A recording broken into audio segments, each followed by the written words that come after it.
Ici, dans la ville de Kamituga, il y en a au moins 7 à 6 sites miniers qui sont répartis à 4 grandes parties. Il y a le site minier de Kalingi, Kabatongo, qui regorge 4 petits sites, notamment Kabitota, Mabela, Kamuchanga. Il y a le site minier de Calvaire, il y a le site minier de Troyes et le site minier de Matenende. Le territoire de Mwenga constitue un poumon en matière minérale de la République démocratique du Congo. Devant les contextes de 2 décennies de guerre, celles-ci ont durement frappé tous les territoires de Mwenga, à l'exception de la ville de Kamituga. En conséquence, il sévit un accroissement démographique, lequel se perçoit à travers l'urbanisation récente, dont la majorité se concentre dans l'activité de l'exploitation de l'or. 80% ya bamama ni bachimba madini hapa Kamituga, mu territoire ya Mwenga, ville ya Kamituga. 90% ni ya bakrezer, puisque habana kazi. Puisque bila uchimbaji madini hautaishi. Na kama hauna kazi, haupashe kubakia tu kwenda na hangaika, unakamata kazi ya kuchimba madini na njoo inatutia. L'exploitation artisanale d'or dans les périphéries des Kamituga constitue la principale activité de la population de cette partie et de la République démocratique du Congo, mais aussi des autres villes et territoires de la province du Sud Kivu. Cet engouement dans l'exploitation artisanale d'or est une cause principale de la dégradation de l'environnement dans les territoires de Mwenga. Au niveau de la dégradation de l'environnement, il y a la déforestation, il y a la désertification. Partout où on fait l'extraction artisanale, même si c'est 100 mètres, même si c'est 200 mètres, même si c'est 300 mètres, il n'y a aucun arbre, il n'y a aucune terre qui peut y générer. Ce sont des cailloux, ce sont des pierres qui sont visibles. Et maintenant, quelle est la compensation que cette terre ou cette communauté bénéficie des artisans miniers? Même dans les carrés miniers là, il n'y a pas de WC, il n'y a pas d'eau, il n'y a pas des installations de lavage.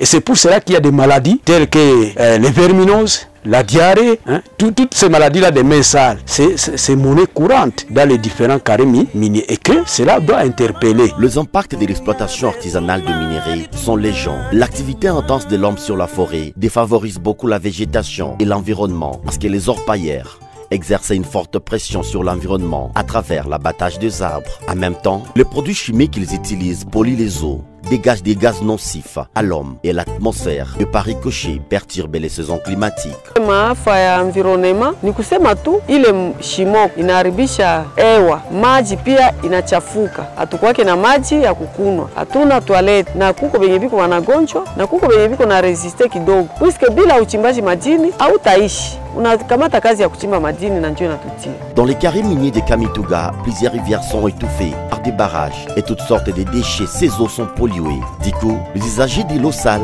deviennent en ricochet, exposés aux maladies hydriques et d'autres infections. Cela doit interpeller. Maintenant, nous allons même plus loin.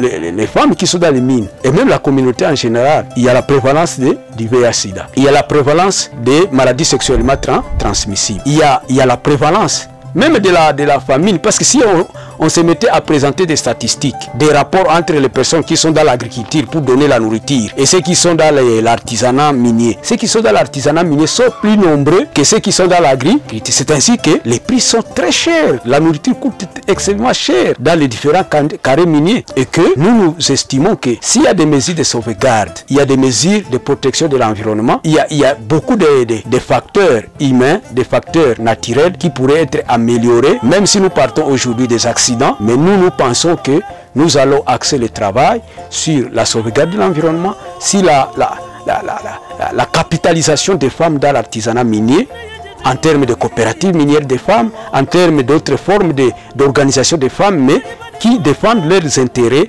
dans la profession minière. Mais aussi, nous allons continuer à défendre les droits des femmes auprès des services d'encadrement, les SAIMAP. Mais il faut qu'on amène ces services aussi à faire un travail de sécurisation des artisans miniers. Il y a chaque mois au compte des morts parmi les artisans, parmi les créateurs qui meurent des suites des éboulements, des suites de glissements, des suites de calamités à cause seulement des déficiences d'encadrement, à cause des manques de l'autorité des services miniers. La pression humaine sur de grandes étendues de terre, à l'exemple du site minier des Détroits et Calvaire, favorise la mauvaise gestion des rivières. Ceci est la cause de beaucoup d'accidents dans les carrières, tels que le cas du 11 septembre 2020 est documenté qu'une canalisation des eaux avait débordé de son lit pour se déverser avec 2 pierres trouvées sur son passage pour finir sa trajectoire dans le Puy d'Or où plusieurs personnes avaient péri ces jours-là. Nous avons également constaté une certaine interférence des changements climatiques, de la dégradation de l'environnement sur la mise en œuvre des activités d'extraction minière. C'est pour cela qu'en date du 11 septembre 2020, il s'est produit une inondation des 3 puits d'or qui avait occasionné la mort de plus de 50 personnes. Des environnementalistes redoutent des conséquences de la déforestation sur les sites miniers et toutes ces cohortes des problèmes, surtout en cette période de réchauffement climatique. Il y a un problème qu'on peut considérer comme étant un problème d'insécurité. Parce que cette extraction minière, elle est dans certains coins illégale et dans d'autres coins illicite. L'État présente une certaine déficience dans l'encadrement, dans l'administration, dans le soutien aux activités minières. Une législation qui interdit toute exploitation, qui pollue si vous voulez, ou qui met en cause cette forêt. Et donc, du moment où le Congo est partie prenante à tous les accords ou les conventions liées par rapport à la conservation, mais aussi l'accord de Paris, le COP 21, qui, si vous voulez, nous met par avant pour, si vous voulez, sauver toute l'humanité par rapport à nos forêts. Comment concilier l'environnement et la population? Comment vous allez gérer ce conflit-là, cet appui-là entre les demandes environnementales et population? Oui, une très bonne question. D'ailleurs, j'en profite pour essayer un peu de recadrer certaines tendances qui voudraient beaucoup plus créer un fossé d'effondrement entre les droits de l'homme et la conservation. Légalement et même fondamentalement, il n'y a pas une différence entre la protection de l'environnement et la protection des droits de l'homme. Parce que d'ailleurs, les droits à un environnement, c'est la protection, si vous voulez, de nos forêt, c'est un des droits de l'homme. Donc l'homme a besoin d'avoir, si vous voulez, cet environnement-là pour essayer un peu de subvenir à ces droits fondamentaux, les droits fondamentaux, lesquels droits sont liés à la vie. Vous verrez que pour, par exemple, un agriculteur, pour qu'il puisse pleuvoir et donner à ce que ces plantes puissent donner quelque chose qui puisse nourrir l'homme, il faut qu'il y ait les arbres. Il faut qu'il y ait, si vous voulez, la protection, si vous voulez, des eaux. Et donc, ce sont des droits qui sont interdépendants. Et comment les faire? Je crois que le problème, c'est par rapport à la communication et aussi peut-être par rapport à la mobilisation communautaire axée sur l'écologie. Comment faire de sorte que la communauté, parce que c'est cette communauté qui constitue la toute première pierre angulaire pour défendre l'environnement, mais qu'on ne puisse pas protéger l'environnement contre la communauté.